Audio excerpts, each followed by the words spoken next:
Oh, hey, what's up, you guys? How's it going? It's Papa, and today I'm going to be showing you guys my updated Yosenju list that I have been playing for the current format. I've been really trying to lean away from Sprite, and I'm really tired of playing that deck, and I know a lot of you guys are tired of me seeing play that deck, but Yosenju is one of the channel's favorites, and I wanted to go ahead and update it, especially because I just got my hands on some nice secret potted dualities, and I've just been trying to figure out what to play them with. Not Flunder, because Flunder's the buy, of course. But I really do enjoy playing this deck, even still to this day. I mean, I've played this deck in many formats, especially the Tier 0 formats, and this is one of those formats. And without further ado, why don't we just go ahead and jump into the profile. Starting off with the main deck, of course, we gotta play the 3 copies of Comma 1. We play 3 copies of Comma 2 now, 3 copies of Comma 3, and then 1 copy of Sujik. So in my previous list, I was playing Yosenju Izna, but Izna is still a really great card. I do really like that card a lot still because of like the draw factor of it. But in this build, I'm not playing that because of some card choices that I do play. I don't know what kind of rotation I'm doing with these, but basically for your average Yosenju lineup, for those that don't know, Comma 1, when you have another Yosenju, is basically a compulse. Comma 2 gets to attack directly, and then Comma 3, when another Yosenju monster does damage, you get to add any Yosenju card from the deck, not monster, any card, and Sujik is basically just kind of like a Kalut. It doesn't really come up too much, but I just wanted to have the 1 extra name. I wanted to play 10 Yosenju names, and these are the ones I opted for. So no Izna, even though like that draw 1 does come up, but we just decided not to play it for this list. And then the only other monster we're playing in the main deck is Dimension Shifter. I really don't like this card, but we have to have some way of playing against the meta. And one of the things that benefit this deck a lot is that since the Yosenju monsters always get to bounce back to the hand at the end phase of the turn, you don't really have to worry about your cards hitting in the graveyard. And so you can basically just keep recycling this as long as like no traps get into your graveyard. But basically the shifter is there just for like your turn 0. It's really good against the tier deck. It does come up against Sprite every now and then, but you're mainly using this for against tier element. And if you had that one Marine Says player at locals, you can always do this against them as well. So that's going to run off the main deck monster count. It is only 13 monsters. You don't really need anything more, nothing less really. Just the Yosenju cards do it enough on their own. For spells, there is 3 copies of Prosperity for consistency, and then we are also playing my brand new 3 copies of Pot of Duality Secret Rare First Edition because, of course, but you definitely want to play these. You could play Extravagance if you want to, but I opted for the Duality and the Prosperities. You don't really value that extra draw in this deck as much as like other stun variants do. Basically what you want to do is you want to dig in to see your floodgates, your trap cards, and sometimes it does happen where you don't open up a Yosenju name, but you want to basically just get as far deep into your deck as possible, and I felt doing that with the Prosperities and the Dualities was definitely the better route to go. So I just felt these were just the most appropriate cards to play for the deck. For more spells, we do play 2 copies of Tanky. It's not a 3, but even if it was a 3, I'd probably still only play 2 because you don't want to open up too many Yosenju names in hand because then you're just going to end up bricking, and we don't want that to happen. So we definitely play 3 copies of Tanky. Or, sorry, 2 copies of Tanky, I should say. 2 copies of Necro Valley. I wanted to play a Gravekeeper's Commandant, but I can't find my Commandant anywhere, so I am opting to play the 2 copies of Necro Valley. You could play a Terraforming if you want to, but with the consistency that you have in this deck, I mean, I think it's fair that you can just play 2 of this and get away with it. But if you have the Commandant, go ahead and play it in here, so that way it just searches the Necro Valley. The only thing I don't like about playing the Commandant either is that what it does is it essentially turns off your shifter turn 1, and you don't want to do that. So definitely play Necro Valley, but if you want to play the Commandant, feel free. I would just probably take out the shifters if I was doing so. And then trap cards, we got 3 copies of Solemn Strike, aka my favorite trap card in the game, basically. This card is insane, and I love it every single bit. We play 1 copy of Trap Trick, because again, I don't really feel like you need multiples of this. I think just the 1 is fine, because we're not playing too many normal traps, but we are playing just enough to be able to have to play the 3rd and 4th copy of the trap, respectively. We do play 2 copies of Yosenju Sword Sting. So what this is that it's basically a double compulse. It does target cards, so that's a little unfortunate, but basically what it does is that you reveal up to 2 Yosenju cards in your name, or in your hand, and then you get to target up to 2 cards your opponent controls and return those back to the hand. So it's basically like a 1-for-1, essentially, because you're showing the names in the hand and then, you know, using this. But, well, I guess you can see that as like a +1, I guess. I don't know. I don't really know the whole ruling logistic of it, but basically Sword Sting is basically a double compulse and then mix it with the comma 1. That's 3 cards back to your opponent's hand. And speaking of opponent, losing stuff basically.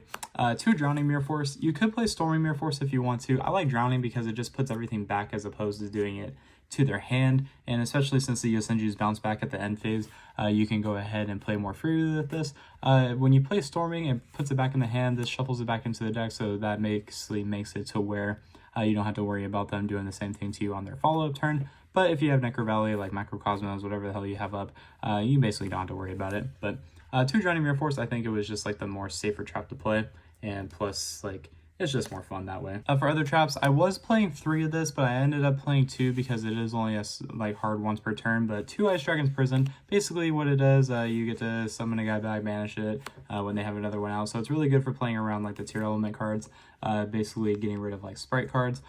So like if they have a jet and they have a blue in the graveyard, you can just summon it back and then just banish both, basically making it to where their gigantic won't be able to be made. They can't make their elf and they basically just can't combo. But Ice Dragon's Prison is a really busted trap card. I really do like this card a lot. And if you want to play 3, feel free to play 3. I just wanted to keep the deck at 40, so I opted to just play 2. And then probably my favorite trap in the game right now, we play 3 copies of Different Dimension Grounds. I really do enjoy this card a lot. I think it's really solid if you're going to be playing like a control kind of build. I did play this for the YCS inside my sprite list for the side deck. I really did think this card was really important because the card's actually just broken. Being able to just keep macrocosmoing your, or not macrocosmoing, being able to Dimensional Fissure your opponent every single turn was definitely the way to go. This card's insane every time you see it, and then you can trap trick for it. It's really important, but card's nuts.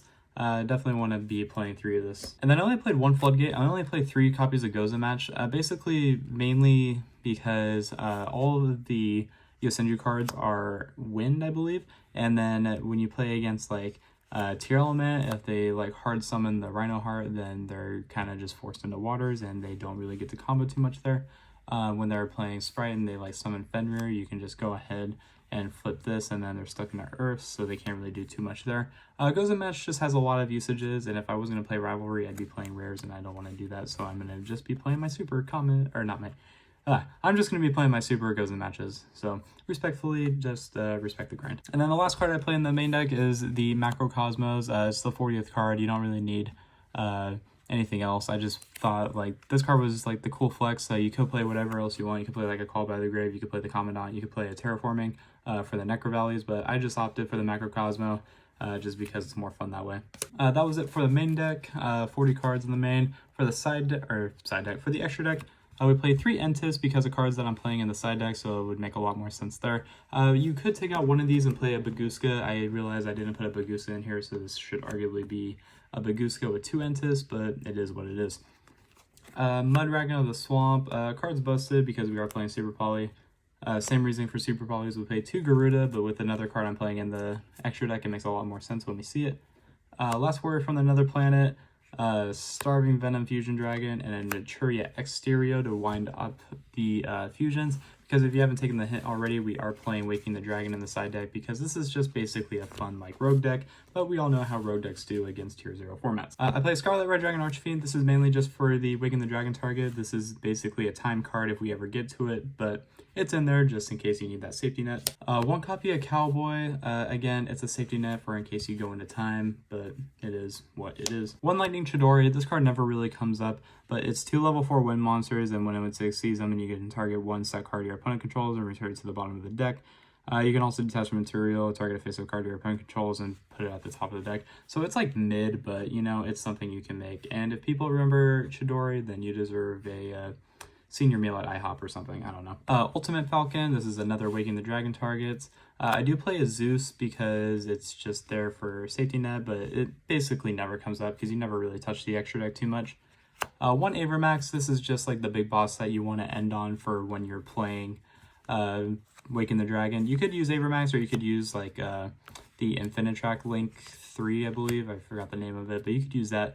I like Avermax though because it's really important in the format, especially because since you're playing 10 monsters in the main deck, you want to be able to just make sure that their priority is attacking this and not your other guys, especially when they turn back to the hand at the end phase. For the side deck, it's going to look really, really weird, but it's basically played off of like what you have in your side preference.